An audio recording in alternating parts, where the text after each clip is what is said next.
ময়মনসিংহের বাংলাদেশ কৃষি বিশ্ববিদ্যালয়ের রেল স্টেশনে ৩ যুগেও থামেনি কোনো ট্রেন। শিক্ষার্থীদের দীর্ঘদিনের আন্দোলনে বিশ্ববিদ্যালয় প্রশাসন স্টেশনটি পুনরায় চালু করার উদ্যোগ নিলেও কাজের ধীরগতি নিয়ে আছে অভিযোগ। বিশ্ববিদ্যালয়টি শহর থেকে দূরে হওয়াতে রাতে বা দিনে শিক্ষার্থীদের যাতায়াতে পড়তে হয় নানান দুর্ভোগে। রেল কর্তৃপক্ষ বলছে, ভবন নির্মাণ কাজ শেষ হলে স্টাফ নিয়োগ করে অতি দ্রুত চালু করা হবে রেল স্টেশনটি। ময়মনসিংহ থেকে রিপন গলাভির পাঠানো তথ্যচিত্রে ডেস্ক রিপোর্ট।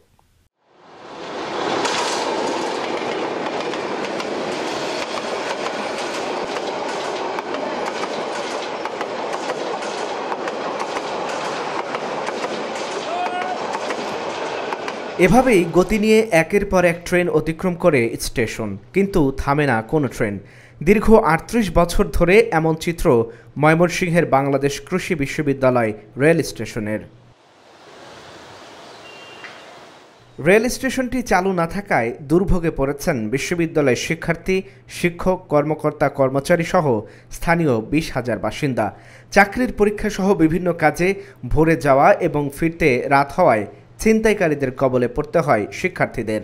তো দেখা গেছে যে আপনার অনেক সময় অনেক দূর থেকে যখন আসে, তো তাদের রাতের বেলা নামতে হয় বা একটা ট্রেনের একটা শিডিউল থাকে। তো দেখা গেছে যে শহরের বা এখন যে বর্তমান প্রেক্ষাপট আমাদের দেশের, তো এখানে চুরি ছিনতাই হওয়ার সম্ভাবনা প্রচুর বেশি। তো একটা সাধারণ শিক্ষার্থীর ক্ষেত্রে এটা হইলে অনেক বড় ধরনের একটা ক্ষতি হওয়ার সম্ভাবনা থাকে। অনেকের আর্থিক অবস্থা ওরকম একটা ভালো না। কোনো ট্রেন আমাদের এই ভার্সিটির ভিতরে থামে না আর কি। এক্ষেত্রে আমাদের এই জ্যাম পেরিয়ে আবার শহরে যেতে হয়, এতে আমাদের অনেক ভোগান্তিতে পড়তে হয়। এই যদি আমাদের এখানে একটা প্ল্যাটফর্মের স্টেশন থাকতো, তাহলে এই শহরে একটা সার্ভিস থাকতো ট্রেনের, তো সহজে আমরা জ্যাম ছাড়া বা চুরি চিন্তার ভয় ছাড়া আমরা শহরে পৌঁছতে পারতাম। প্লাস ওইখান থেকে আবার সহজে নিরাপদে ক্যাম্পাসে ফিরতে পারতাম। বিশ্ববিদ্যালয় প্রশাসন বলছে, রেল স্টেশনটির নির্মাণ কাজ বন্ধ রয়েছে। বাংলাদেশ কৃষি বিশ্ববিদ্যালয় ক্যাম্পাসে একটা রেল স্টেশন অনেক আগে চালু ছিল এবং যে কোনো কারণে সেটা মাঝে বন্ধ ছিল বা এখনও বন্ধ আছে। এবং আমরা বর্তমান লক্ষ্য করেছি যে এখানে রেলের কিছু অবকাঠামো, স্টেশন মাস্টারের বসা বা তাদের অফিস কিছু অবকাঠামো এখানে তৈরি হচ্ছিল, কিন্তু সেটাও এখানে কমপ্লিট হয়নি। তাহলে আমরা আবার বর্তমান আমাদের পক্ষ থেকে আমরা রেল কর্তৃপক্ষের সঙ্গে আবার যোগাযোগ করব যে আসলে এটা কোন পর্যায়ে ওনারা রেখেছেন বা ওনাদের চালু করার কোনো পরিকল্পনা আছে কিনা বা কতদিনে ওনারা করতে পারেন। স্টেশন ভবন নির্মাণ কাজ শেষ হলে জনবল নিয়োগ দিয়ে স্টেশনটি অতি দ্রুত চালু করা হবে বলে জানান রেলের এই কর্মকর্তা।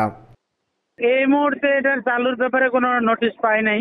এখন চালু করতে হলে তো ধরেন ট্রাফিকের স্টেশন মাস্টার, পয়েন্টসম্যান, তারপরে আবার যে সিগন্যালের কিছু স্টাফ লাগে ওইগুলো, আর আমাদেরও কমপ্লিট টোটাল কাজটা শেষ হয় নাই। শেষ হইলে তারপরে চালু হবে। এই রেল স্টেশনের উপর দিয়ে প্রতিদিন ঢাকা ও ময়মনসিংহগামী 15টির বেশি ট্রেন চলাচল করে। Dhaka journal news desk.